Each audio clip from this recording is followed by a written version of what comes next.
Hello और इस नए विश्लेषण में आपका स्वागत है।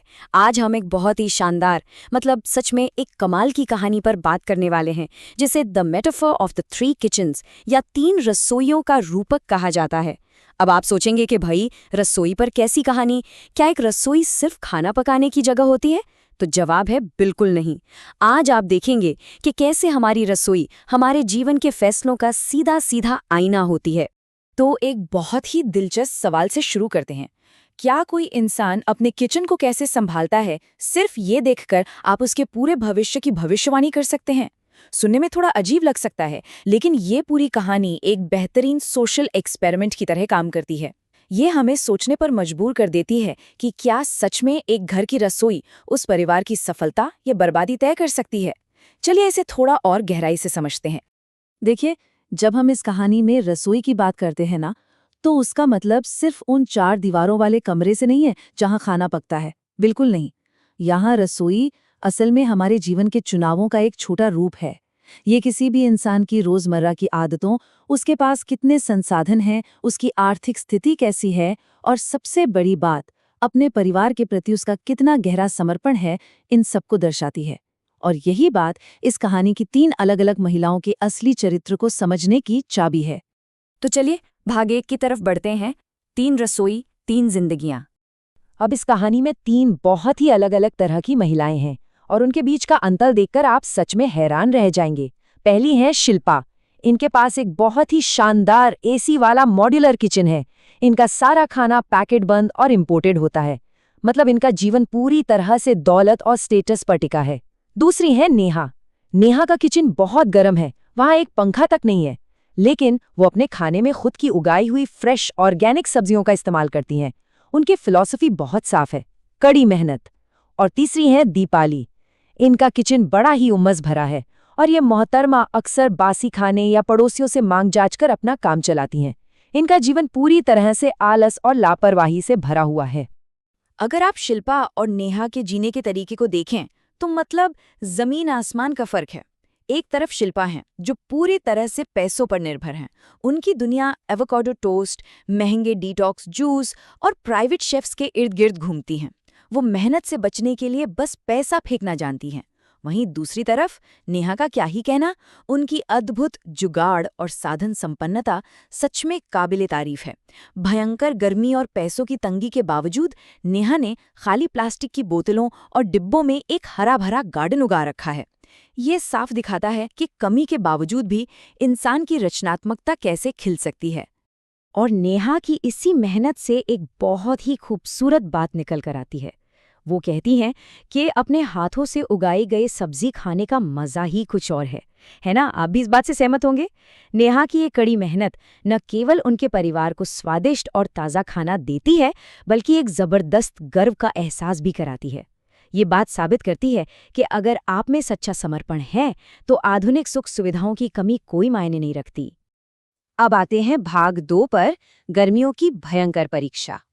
अब जरा इमेजिन कीजिए, बाहर 50 डिग्री सेल्सियस की भयंकर गर्मी है। ऐसी गर्मी जहां इंसान सच में पिघलने लगे। ये मौसम एक प्रेशर कुकर की तरह काम करता है, जो इन तीनों की असलियत बाहर ले आता है। शिल्पा तो अपनी एयर कंडीशन दुनिया में और भी अंदर छिप जाती हैं और आराम से ऑनलाइन सब्जियां ऑर्डर करती हैं। नेहा इस भीषण गर्मी का डटकर सामना करती हैं, पानी के लिए लंबी लंबी लाइनों में लगती हैं और पसीने में नहाकर भी अपने पौधों को बचाती हैं। लेकिन दीपाली, वो अपनी जिम्मेदारियों से पूरी तरह हाथ खड़े कर देती है। वो किचन में जाना ही बंद कर देती है, परिवार को खराब खाना परोसती है और पूरी तरह से पड़ोसियों के भरोसे बैठ जाती है।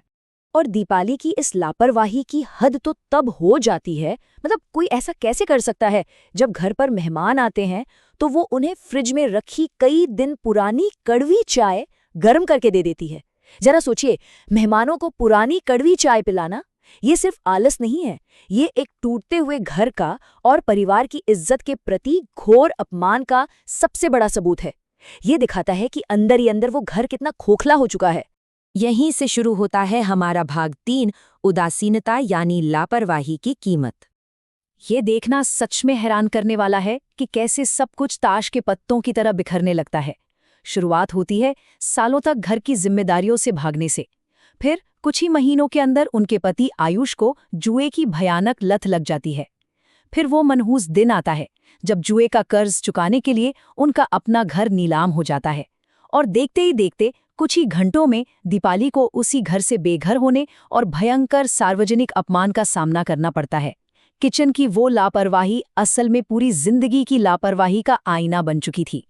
और फिर आता है वो दिल तोड़ने वाला पल, जब दीपाली की सास उसे आईना दिखाती हैं और कहती हैं, तेरी लापरवाही और आलस ने हमारा घर बर्बाद कर दिया। सच कहूं तो ये सिर्फ गुस्से में कही गई बात नहीं थी।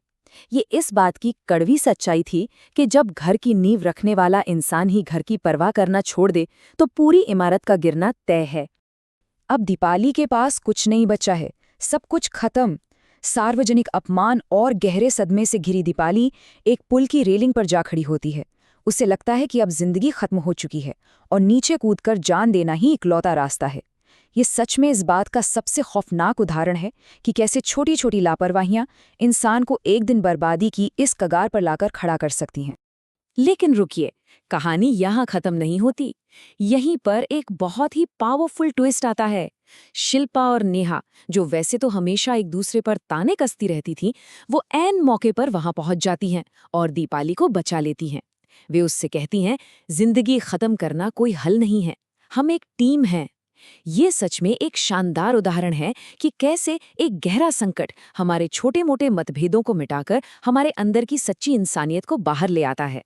और यहाँ से शुरू होता है भाग 4, सुधार की रेसिपी, एक नई शुरुआत। इन तीनों ने मिलकर जो नया बिजनेस मॉडल बनाया ना, वो सच में मास्टर स्ट्रोक था। कैसे? देखिए। स्टेप 1, शिल्पा अपना पैसा और मैनेजमेंट स्किल्स लगाती हैं, जिससे एक फूड ट्रक की शुरुआत होती है। स्टेप 2, नेहा अपने गार्डन से एकदम ताज़ी ऑर्गेनिक सब्जियां लाती हैं।